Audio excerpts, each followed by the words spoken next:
I'd like to have a romantic story about, cooking with my grandma who was Italian and making pasta and stuff like that, but I don't really have one of those. It was just kind of one of those things where I started dishwashing and somebody didn't show up to work one day and I got thrown on the deep fryer section, and from that moment that those chicken fingers kind of went down the deep fry, I honestly knew right from literally that day that I was going to be a chef, and that's what I was going to do with my life. When Top Chef came along, I looked at it like a golden opportunity to go on national television to kind of show Canada and show the world. But most of all, it was honestly just to show my son, for him to get to see me win right there. It was easily probably the best moment of my life, for sure. Generally, when I come up with a great dish, I always say it develops in my head within 30 seconds. It's very, very quick. It could be just a great product. It could be, a great Castello blue cheese, or it could be, some beautiful almonds, or it could be really anything that really pushes me or inspires me. But it has to be passionate. That's the bottom line for me. It has to be natural.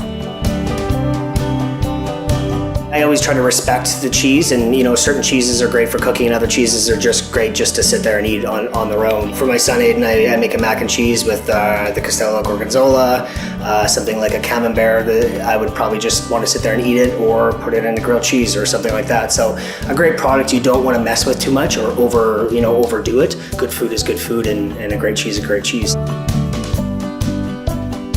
I think when you're doing a cheese board, and especially with Castello, you want to kind of show the range, all the way from gorgonzola to the brie to the blue cheese. There's lots. I think you should think texture, and you should think mild to sharp, and you should think creamy. You don't really need to do too much to it.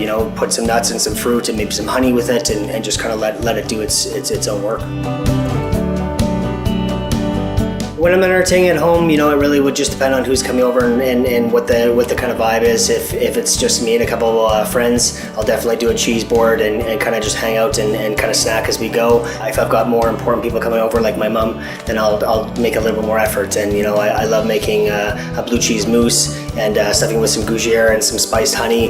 They're beautiful, and you can kind of put them on the table and kind of snack as you go. They're one-biters, and they generally impress people.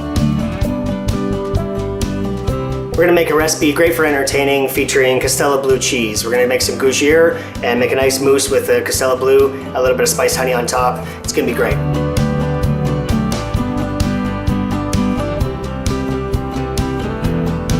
So we're just gonna take the Castello blue cheese, we're gonna crumble it up and put it in the food processor. As it kind of whips, you're gonna smell that piquant aroma come off the cheese. It smells great.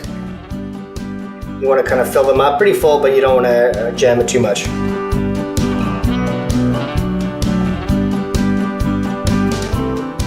Now we're just going to take a little bit of our spiced honey and just do a light little glaze on top.